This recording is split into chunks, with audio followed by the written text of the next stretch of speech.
We're just two regular ass bitches from the coast.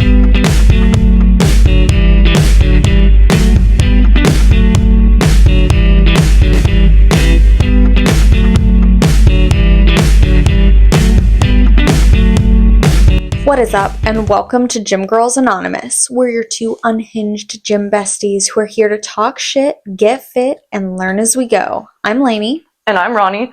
Our goal is to have fun, share honest, unscammy fitness information, and get a little real. Today we're going to get into food, fuel, and potentially, if we have time, recovery. But first, I want to talk about how a little hate of my own this week, how the gym we go to has gotten rearranged, and the fact it feels extremely bro-y now on this side of the new room that they've opened. It's gross. They moved all the cardio and the pin weights into a separate room, which I was on board for the cardio machines going in the other room, but now it's just bros on one side. It's feeling a little sausagey. Yeah, and again, it would make sense if they had all of the machines for arms here, all the leg machines, all the core machines. They don't. It's just like whatever you put a pin in, went in that room. Now shit, it's all the way across the room. We had to go search for a lap bar pull down, and it was in that. Yeah. So men don't put things away. So now that we have to take care of it, oh, it drives me nuts. If you're not racking your weights, by the way, you fucking suck. You should be ashamed.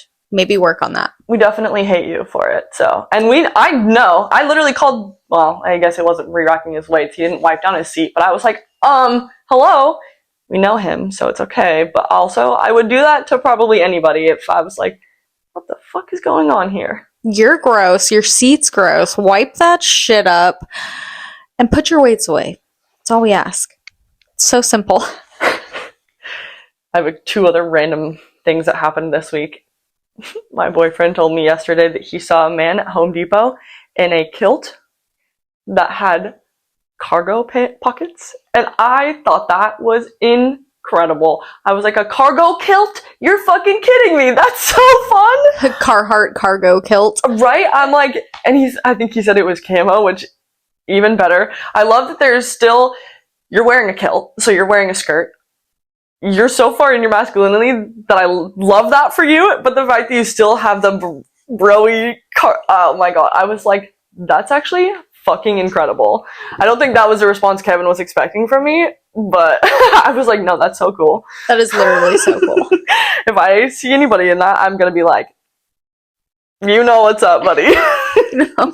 You know you Scottish lass. Also, it's total sharp left, has nothing to do with any of the stuff. Did you know that humans also have a milk line, like cows, dogs? I don't want to know. Someone had a baby and they developed a nipple in their armpit, and that was actually lactating. And so come to find out, you can have nipples in your armpits, your nipples right below, and then two, like one above the groin on your legs, and then right below it, like a milk line. One of the people we know had a third nipple. We joked about it. It was a third nipple.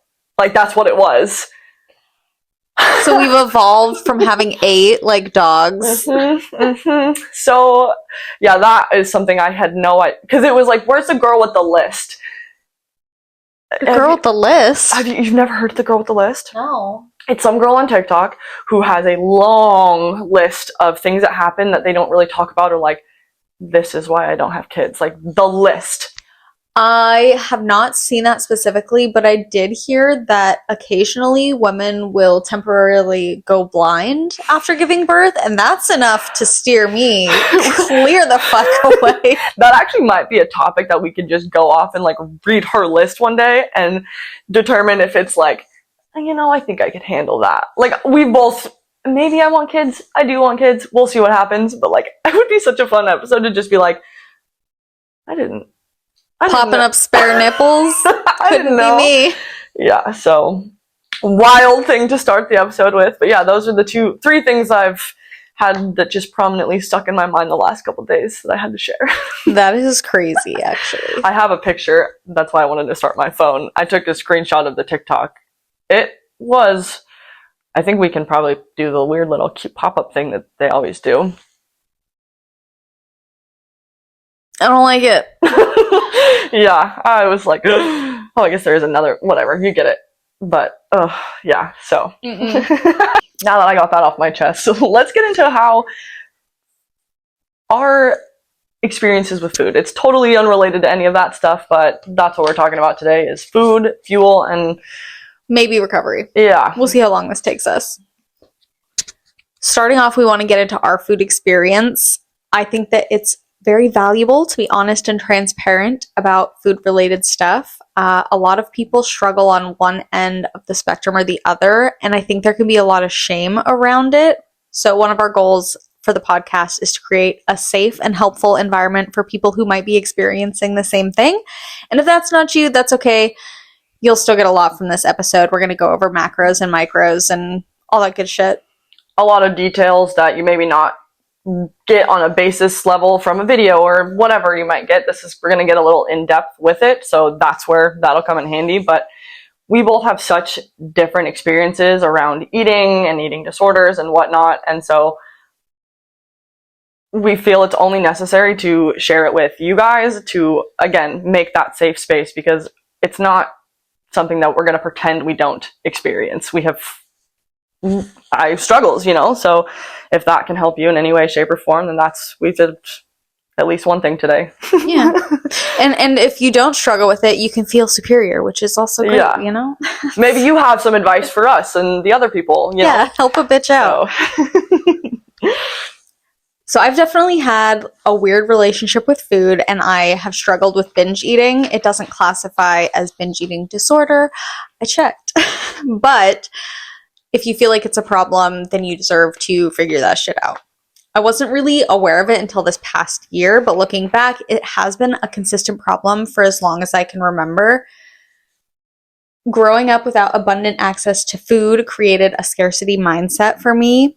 And when food, especially highly palatable, delicious, and comforting food that was rare in my life was available, there was this unconscious feeling of needing to eat all of it because I wasn't sure when I was going to get that specific thing again. So there was no moderation. There was no just have a couple. No, you ate it all because you might not get this again for a year or two. Foods became really special. They were a comfort and a reward, and I developed really obsessive thoughts about highly palatable food. And even now, despite food being readily available and me having access to whatever I want whenever the fuck I want, I'm still struggling with this. I'm not I forgot I had cookies in the pantry type of person. My brain has a running catalog of the snacks that I have around or the treats that I want. It's like a background track constantly in my mind, which is really annoying. Because of this history, restriction can be a big trigger for me. So cutting out entire food groups, like the keto diet, cutting out carbs and stuff, which we'll get into later why that's shit anyways. But labeling foods as forbidden or assigning moral value to foods like this food's good and this food is bad can flip that scarcity switch and trigger binges, which is not great. For me, learning to track my food has actually been really helpful, not as punishment or control, but as structure and data, because bitches love data. Give me all of it. We love numbers around here. We love numbers and charts. So the tracking and the data that it provides gives my brain certainty and removes urgency because I know that I'm going to get another meal in X hours. And then before I pass it off to Ronnie, I did want to mention at the end of every day that fits in, and it helps me know that nothing is off limits and I have room for everything I want and enjoy. I know that I can have anything, just not everything, which has been really helpful. Throughout this episode and probably throughout the podcast, you will hear us reference the term diet. We are not talking about a fad diet, a cleanse, keto, any of that bullshit. When we say diet, we are talking about the literal definition of a diet, which is your food and nutrition as a whole, your diet. Just to clear that up. So just know. Bringing it back to the basics that's what we mean by diet. It's not like, oh, we're gonna teach you how to do this fancy extra. No, none We're of that not is doing a diet. no, it's the diet you are doing, because that's how you need to eat. My story is a little different. It's on the I don't really. I was having a tough time last night trying to figure out how to like put this into words, because I don't genuinely know what's wrong. That's where an undiagnosed stomach issue, I would assume, comes into play, as well as I believe ADHD has a huge effect on how I eat and when and where. It's a lot that I've been learning about myself. Granted, these are both undiagnosed. I don't actually know if I have ADHD, but like I said last episode, I'm pretty sure I do. It would make sense. My brother's been diagnosed, so it runs in the genes. I do enjoy eating and food, but I've always found it really boring. And, you can watch a video and that doesn't really, like, I have spent 20-30 minutes eating food and it gets so cold that I have to reheat it, because I'm like, I don't want to take another bite. I just don't want to. But it tastes good.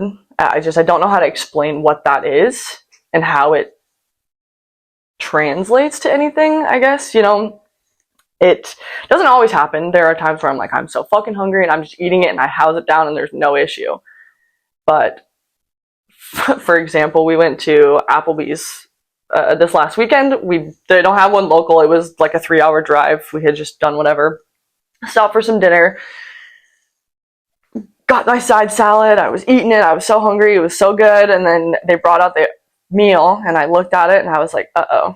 Like, I immediately knew that something was not right. It's a feeling inside my stomach, as well as it's like I can't even take a bite of that. I cut up a couple pieces. I ate some noodles. The flavor was good, but I was like, it's not happening. Like, I can't force myself to do it. If I do, it's probably going to get puked up, but like, I don't think it's extreme to where it would actually get. I don't know how to explain what happens, and I have, used some outside sources. I don't really want to get into it online yet, but maybe in the future when I don't really care what people think about me yet. But it's helped me over the years. I took that home, reheated it, and I ate it all later that evening. So like, it clearly wasn't the food, but it was, Mm-hmm. So, and I don't, maybe it's because it's not a safe meal. I've never had it before, even though I knew it would be good. It came out and I was like, oh, that's interesting. That's not what I was expecting. And maybe that was the trigger. I should have, like, oh, well, can't eat that now. Don't know how to get over that, So the consistency, though, which brings me into the gym, eating a banana every morning has given me the hunger cues, because I think I don't know what they are or what they feel like until recently. It was just like, I don't know. I feel like I'm kind of rambling, but it's just, I don't have the I don't even know what word I'm trying to find here. Like the certainty of what you're actually struggling with. And I know I could go try to figure it out, but healthcare and trying to do that route is also not easy. I looked into it and they're like, oh, well, you actually then still have to pay $7,000 out of pocket if you want to go get tests done. And I'm like, yeah, no. So you guys keep watching so we can make some money so I can go figure this out. And maybe you fix the healthcare system. Simple shit. If we band together, maybe we can figure it out. The other drastic part of what I experience, though, is typically it's in the mornings, but I will have what I call as episodes. I don't have another term for it. I will wake up with this overwhelming feeling of wrong, nausea. I'm really hot. I can tell something is wrong. I don't know what that feeling is, but it's wrong.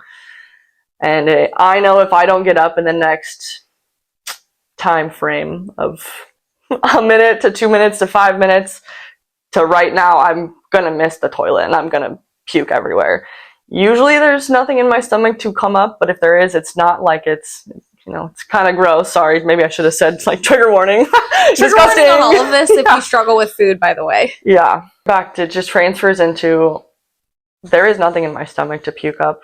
And so then I'll just spend 5 minutes dry heaving, convulsing. All that's coming out is spit because my body is naturally trying to protect my teeth from anything that could come up. It's disgusting, but I don't. And then it just stops. It just passes. then I don't know what that is. I tried looking it up. There's 500 reasons. I'm not a doctor. Google only gives me so much. It's kind of ridiculous at this point because it's been going on for a while, but that's what I was telling you a couple episodes. That's on my bingo card, is to get that diagnosed, because there's genuinely something wrong, and I know that. It's not as bad now, but it happens, and it's just reality, and it sucks. But it does prevent me from eating sometimes, or after I've eaten, guess what? It comes back out a couple hours later, so I'm not actually getting anything. Again, it's been a lot better being on a routine from the gym. I have my morning banana, which has lasted me for like a year now, which is really impressive, because usually I get the egg of food and I'm like, if I look at another fucking banana again, I'm gonna lose it. Seems to be doing all right, and then I come home and I have my little meals that I microwave and eat that and go about my day. It's getting better, but there's still something at play, and I know that. So I do what I can. A little interjection about eating on a schedule. If you struggle with, I would say, food in general, having a schedule can be so helpful, because it trains your mind and your body to expect food. So your hunger cues can kind of regulate. I know having a schedule helps with binges and giving your body some type of regularity to adapt to. Another thing, it's kind of a little blurb that I wanted to throw in here. A couple years ago, I was in a pretty heavy depression when I first moved to Oregon. I didn't really know anybody. I was living with my grandparents. My ex-boyfriend was a piece of shit. Like, all of the factors were just there. And I remember often I would go to Safeway, because it was the closest store, and I would get one of those bags of Reese's peanut butter cups, like individually wrapped ones. And I would eat the whole bag. I would just eat it all, because it was making me feel something. And that same sort of like buying a bag of candy to make me feel better fully has continued until recently. Depression is slowly, exercise is working, guys. They don't lie to you. It takes a while, but they don't lie. But I've noticed that I'm just like, oh yeah, I want a sweet little treat after dinner or before dinner, rather than, oh, I'm gonna have 4 of these because I want them. Because I do. Like, I have no reason other than, like, oh, I had a shit day, so I'm gonna have a whole I don't know. Yeah, that's also something I became aware of, was that emotions can be a trigger. Yeah. Because any strong emotion, and my brain would go, hey, it'd be dope if we like ate a whole pizza, a bag of chips, and a pint of ice cream. Like, I think that would make us feel really good for about 30 minutes. And then you're going to hate yourself, which is also fine. We'll deal with that later. Right now, we should shove food in your face. I was kind of struggling just trying to figure out how to word it, because, like you said, I don't have a clear, concise reason as to why this is happening, besides, okay, I think maybe the ADHD could be a factor. That makes sense. But it feels weird to say it out loud, because I don't know how to explain it, but it's like, well, this is what's happening. And then the hot flashes are always involved as well. Yeah, I think, again, something, my body temperature is just warmer than most people or something, and it creates this hotness inside, and I can sometimes save myself from going into an episode by going outside and taking my shirt off and putting my hair up and, like, cooling myself down. But, like, what the hell does that even mean? It just doesn't make sense. So, but, if you're struggling with something remotely similar, or not even, if you're struggling with anything in general, and it feels like it's actively working against you and your goals, even if it's not, like, clinically an issue, you deserve to figure it out, and also to not feel bad about it. We're all dealing with our own shit. Yeah. And again, knowing that this is something that I probably have to go get diagnosed by a professional is a huge, huge setback, because that's not just something that I can go do. I'm a self-employed bitch. Nobody pays for my bills if I'm not there. The healthcare situation that they have is bullshit. Yeah. So I'm with you there. It's not easy. So don't feel bad if you can't get it figured out right away. If it's something like overeating and undereating, like I read a book in general about like binge eating disorder, but it also covered things like bulimia, binge and restrict, binge and purge, which was helpful to just have all of that information, even though I only had one segment of that. If you are struggling with food, it is okay to seek help and figure it out. If tracking your food is triggering to you, do not do it. Fitness Stuff for Normal People podcast has a great episode about how to improve your nutrition without tracking. Mariana is very smart and struggled with an eating disorder, and she has a lot of great insight, and I've learned a lot from her. So if she has a master's in nutrition. If you follow her, that's like my favorite. She's like, I have my master's in nutrition, and this is how I'm making this for lazy bitches. Like, I love her Instagram. Yeah, she's reels. amazing. So that's a good resource if you want a little bit more of that.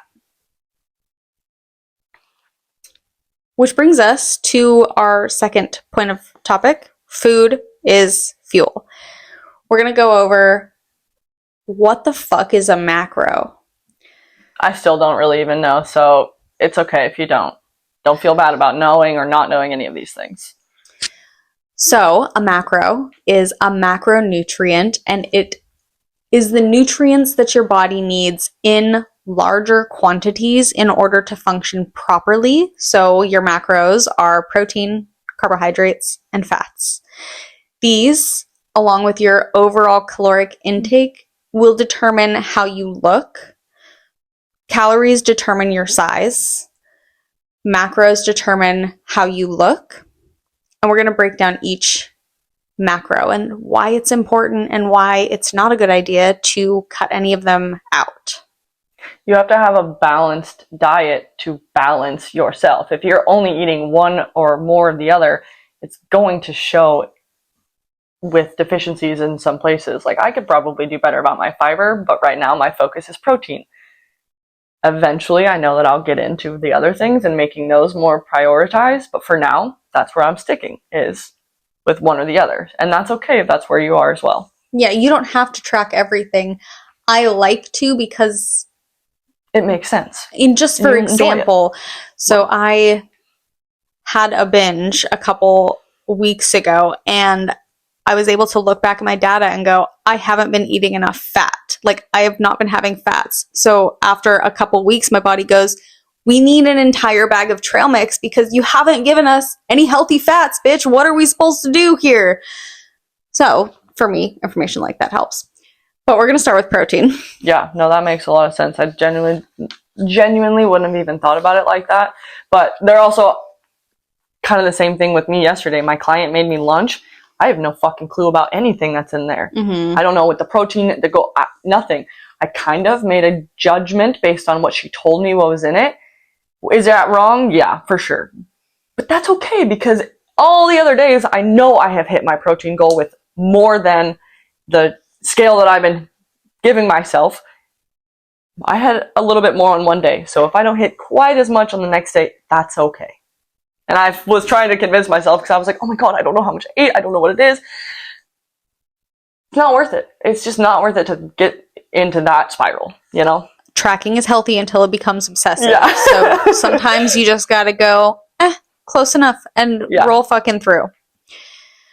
As far as protein goes, I like how the FS Pod calculators on the internet, they have a minimum and a maximum and an ideal, which is really helpful because you have a floor. You're like, okay, I have to get at least this much is ideal, but I could also eat this much. Like for me, my floor is 75. I'm always getting over that, but I know if we have a day where maybe we go out for pizza or we have breakfast and it's not a protein heavy meal, that's fine because I could pretty much get that in 2 meals. And then that third one can be whatever. And going and using that calculator actually helped me a ton because what I had always known was you want to do 0.8 to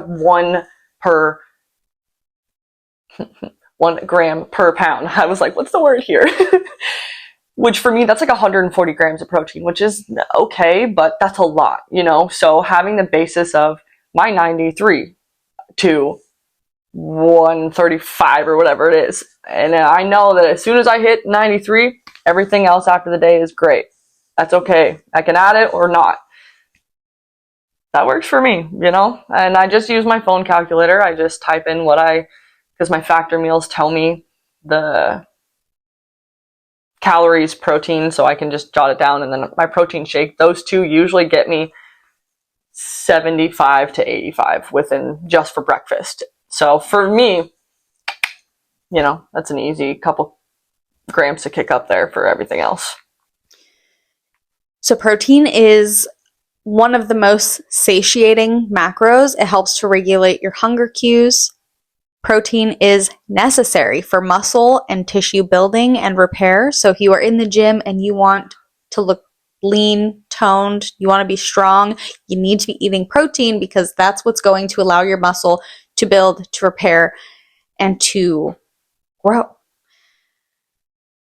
Ron, you already mentioned the general guideline is 0.8 to 1 gram per pound of body mass. If you have a higher body fat percentage and your weight is higher, change that to lean muscle mass. So I know I have about 98 to 100 of lean body mass. Focus on that instead of, you know, if you weigh 220 pounds, you do not, especially if you're a woman, there's no fucking reason for you to be trying to eat 220 grams of protein. That's absolutely insane. How would somebody figure out their muscle mass, like their lean muscle mass? Because didn't you get yours from your... I got mine from a DEXA scan, which is going to be something not everybody is going to have access to. It's going to be the most accurate thing, but... Because I don't even know this, so... I would go to the FS Pod protein calculator or any type of calculator for protein online. FS Pod's going to be the best. And they show little pictures there where you can kind of choose your guesstimated body fat percentage, and then from that, they'll kind of go. So it's a bit of a guessing game. I think that the FDA? Sure. The FDA's RDA, the Food and Drug Administration's recommended daily amount of protein is something like 40 or 50 grams. I'd say if you're getting over that, you know, at the floor, especially if you're just starting out, you're not going to jump. If you're eating 20 grams of protein, you're not going to suddenly be hitting 100. So understand that you're going to have to go and like scale it in bit by bit. And again, that's where tracking can be really helpful because you can figure out the data of like, did I hit it last week? Yes, no, why, blah, blah, blah, and readjust, pivot from there. And unless you have a pre-existing kidney disease or dysfunction, a high-protein diet will not hurt your kidneys. Don't listen to these goddamn people online.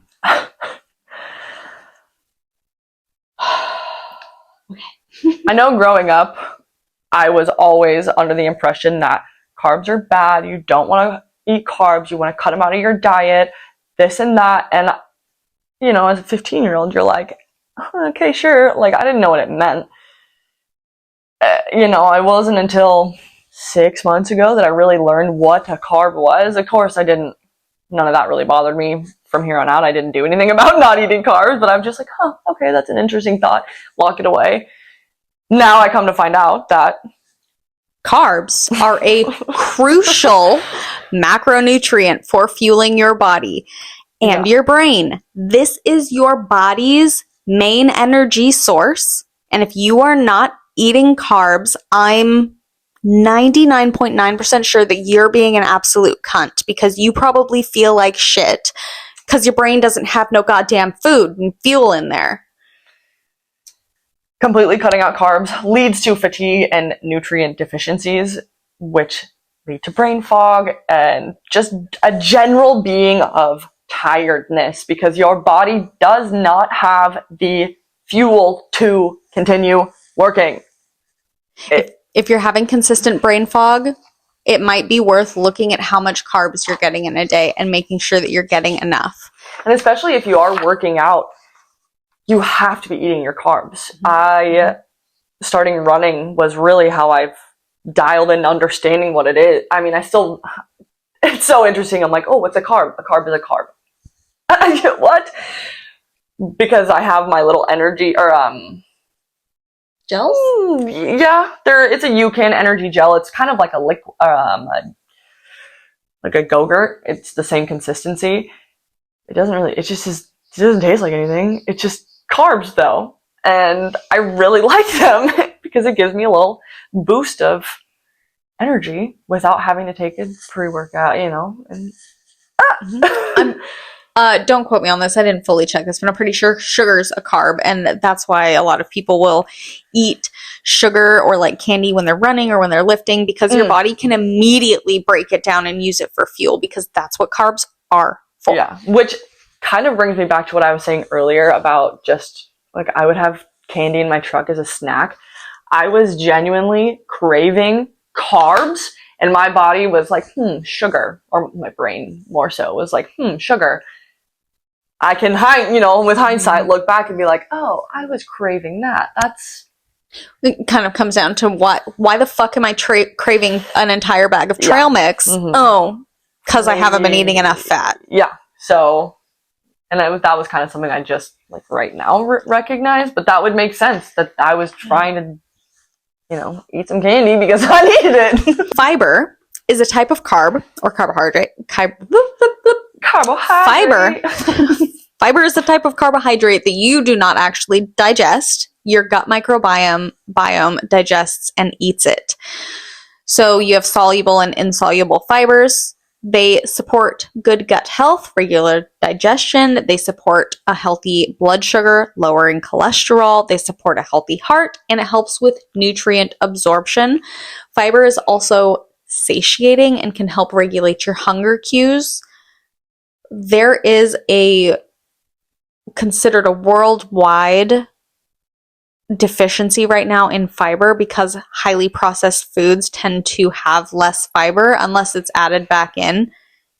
So most people, unless you're eating mostly whole foods, you're getting several servings of fruit and vegetable a day, you might need to look at how much fiber you're getting. Yeah, I really don't think I'm getting enough fiber, but that right now is too much for me to try to grasp. So once I get my protein dialed in and I can figure that I don't really need to make sure that that's what I'm doing, because I'm like, oh, well, lunch, here we go, I already know what it is. Then I'll get into looking at that because I know that it's not. As a rule of thumb, for me as a vegan, I eat quite a bit of fruits and vegetables. I am actually getting on the higher end. I'm getting enough fiber for a grown man, which I am not, if you haven't noticed.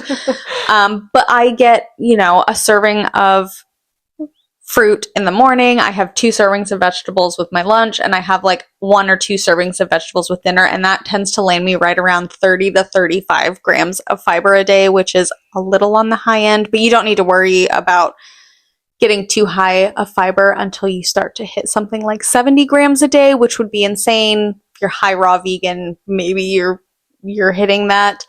But just make sure you stay hydrated and color a day,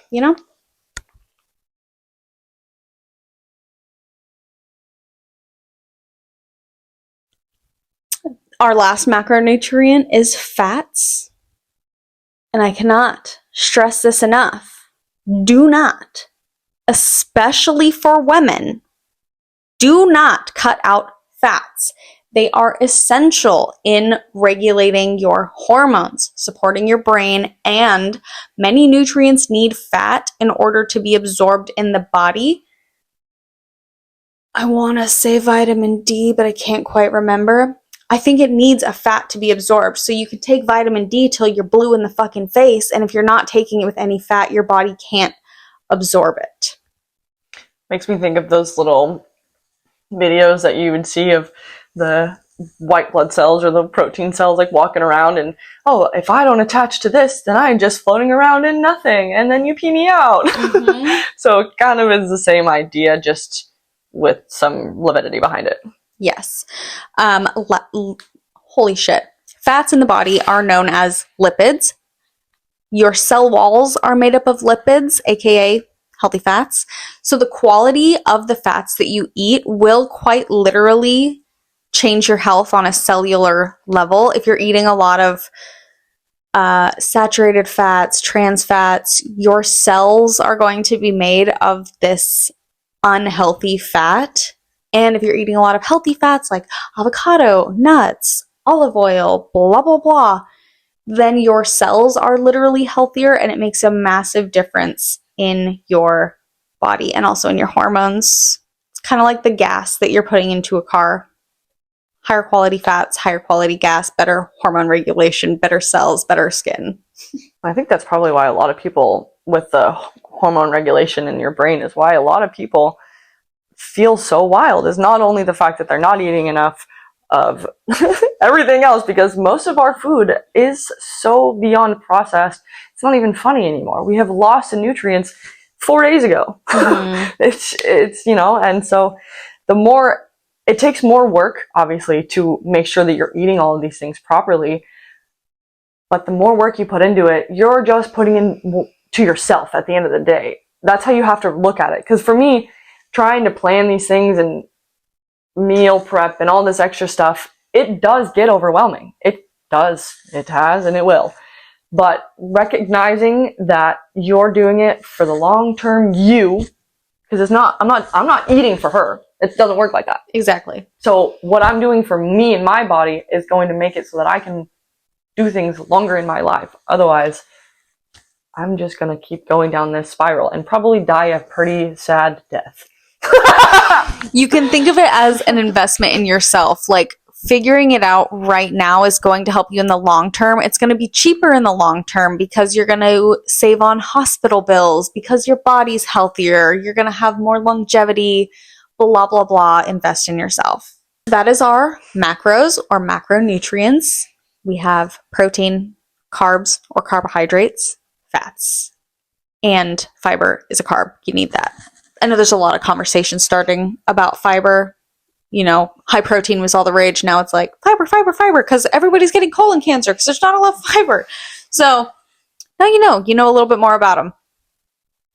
Which brings us to micronutrients.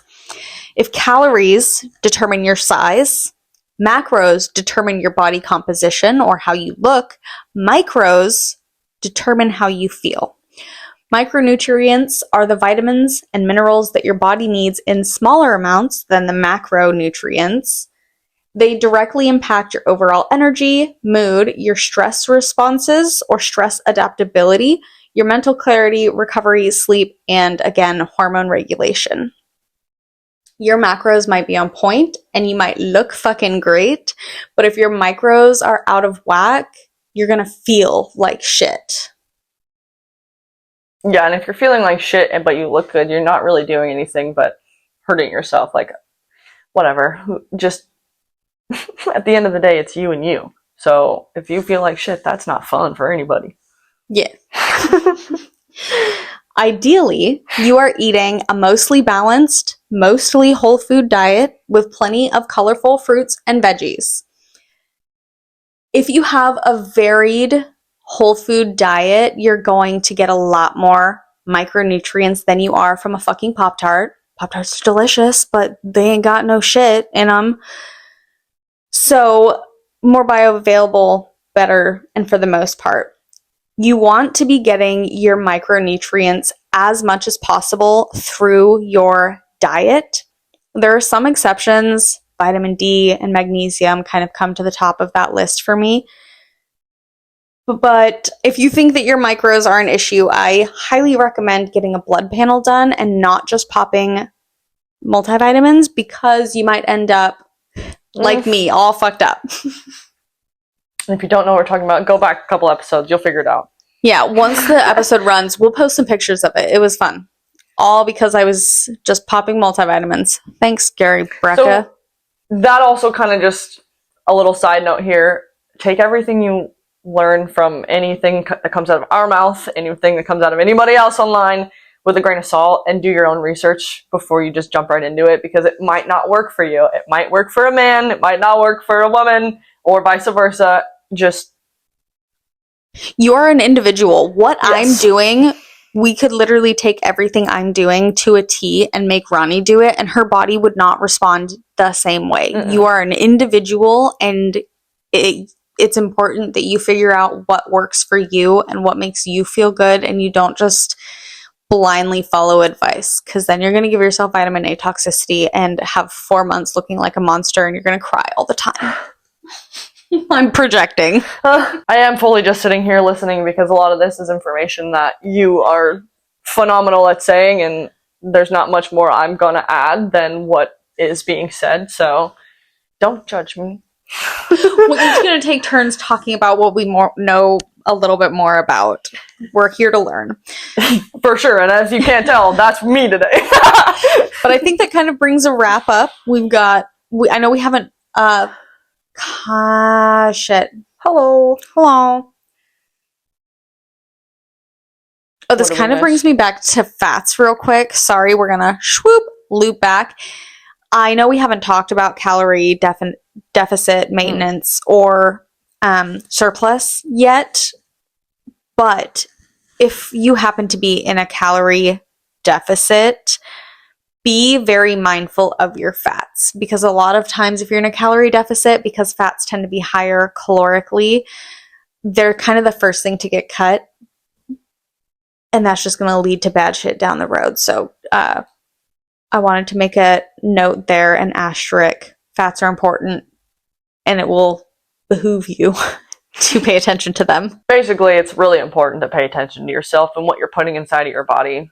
It's difficult, it's not going to be easy, but we're here for the long run, make it enjoyable. Yeah, you're here for the long haul. Give yourself time to figure it out.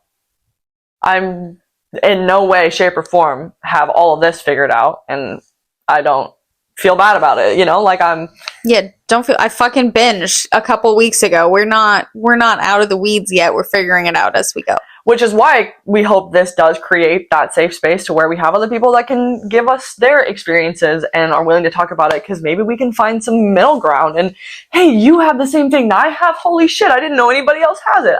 People look at me like I'm fucking nuts when I tell them what's wrong with me. They think I should go to the ER right now, and I'm like, no. Nay.